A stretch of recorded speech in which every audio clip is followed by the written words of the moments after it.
What about exciting moments in your fishing life, Ryan? Were there some moments where you ear-raising, exciting? Makes you wake up in the middle of the night with your hair standing Well, there? one exciting. I mean, that was exciting when all the fish come absolutely, up. yeah. Then there was a bit of ear-raising. We went away. We went down one morning, and it's end of late September, early October. Yeah. But that was 76, 77, and it was flat calm, but it was given 4s 10, 9s and 10s. So Jack Rowe, Jim had gone in, he had a boat called the Rosa Maria, he'd gone to sea, but just to pick up gear up on the crockers and bring in. And Jack Rowe and Bruce and Charlie had gone, so Harold said, well, we'll go and just pick up a couple of backs and bring in. So we went away, and unfortunately I'd have gone and got some bait without thinking, so Harold said, now you got some bait, we just will bait a few up before we come in if it stay falling. So we finished up off Crackington, and we was all in the way. We'd oared and shot a few backs and baited up, and we had one aboard and we was all in the second one. And I said to Harold, I said, George Collins, I said, the Coast Guard's shouting. I said, he shouted a couple of times. I was stowing the pots near the wheelhouse, I could hear the radio. So Harold said, we'll finish all, and I said, I'll give him a shout back. And looking to the westward, it was black as ink. But you never gave it a thought. It was still flat calm where we were to. Yeah. Anyway, we hauled it back, and Harold went back aft in the wheelhouse, and like we do, after we cut the pots away, we always coil the rope around the Samson post for it. Yeah. So I was coiling the rope around the post. I smoked in 8 days, I had a cigarette, and Harold shouted to me, he said, I should leave the rope, you better come back here. He said, George said, there's 65 knot winds in the bay. No. And where we was to, it was dead calm. You were in the eye, But looking to the westward, it was like rapids. Wow. It was like looking at rapids coming towards you. So Harold said, you better get back. And he was really calm and collected, and how he got his home. The first thing, we had to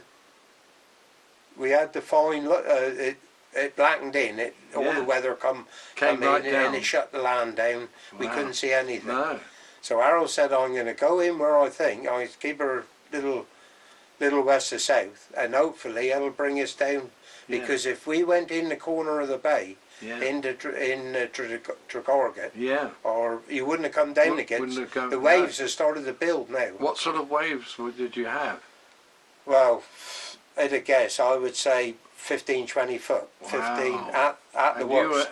When we started off, it was just like rough weather, rough waves, maybe 10, 15 foot. And your boat was what length? 30 foot. 30 footer. And then he said to me, he said, go out on deck, and you better go out and pump out the boat, because we used to have a auxiliary pump then, a hand pump. Yeah.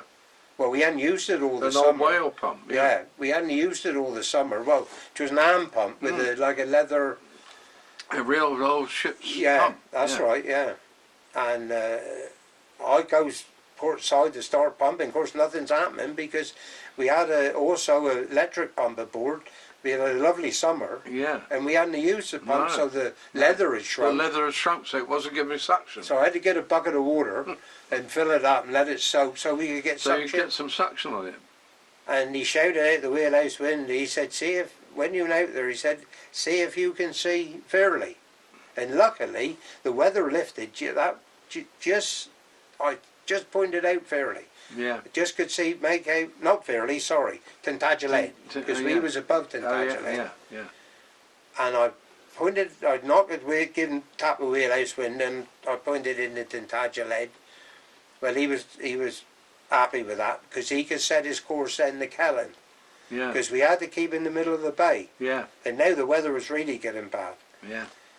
And I just remember, he said, pumped her out, we got the pump working, pumped her out. Just the two of you on board? Yeah. He said, come away in, he said, and sit down, he said, because we won't be doing nothing now of anything.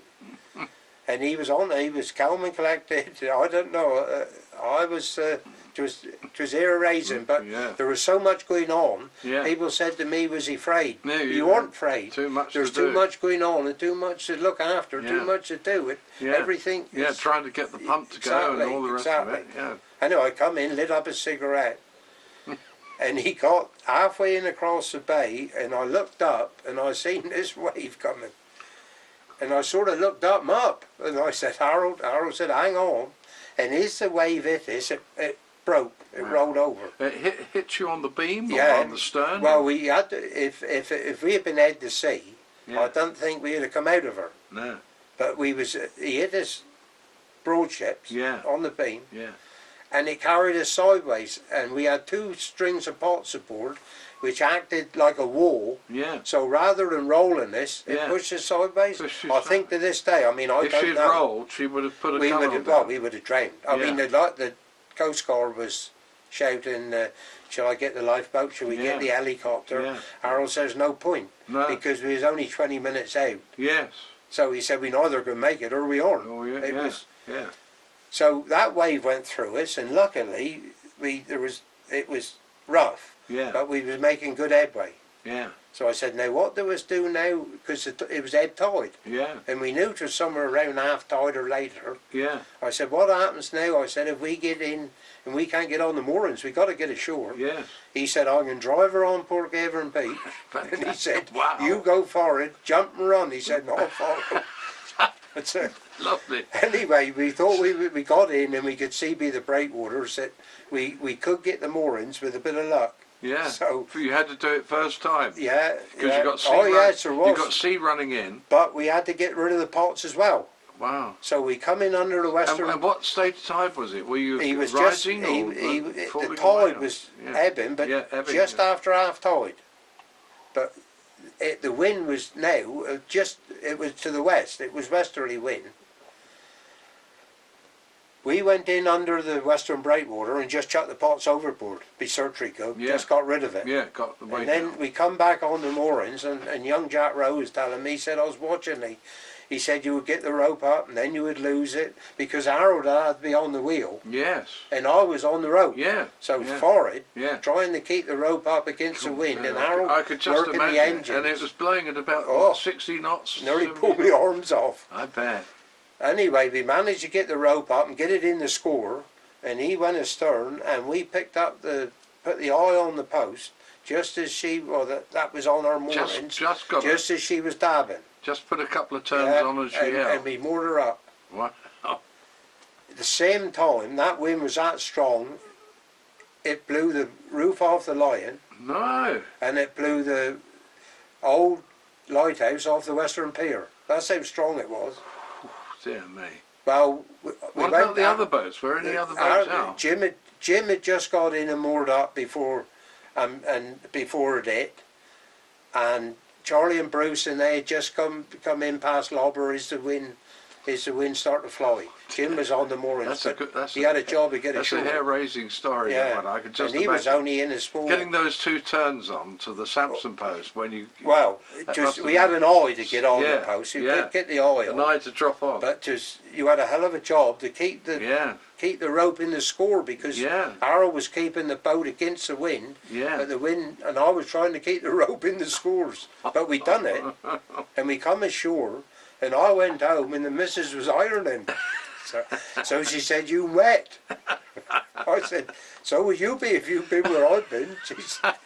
So she said, "Where have you been?" I said, "We've been to sea." Well, good job she didn't know it. Yeah. Good job she She would didn't have know been it. frightened for you. Oh, well. But when you say you came ashore, I mean, getting off the boat, coming ashore must Well, have been right. that wasn't too bad, because the wind was still to the west. You had to get your punt ashore, and the tide was back to us now. Oh, right, yeah. So we just jumped in the pond, and off you went. And we was almost on the sand then. Was it? That wasn't. What year would that have That been? was roughly. We had a tremendous summer that year. I think it was 76.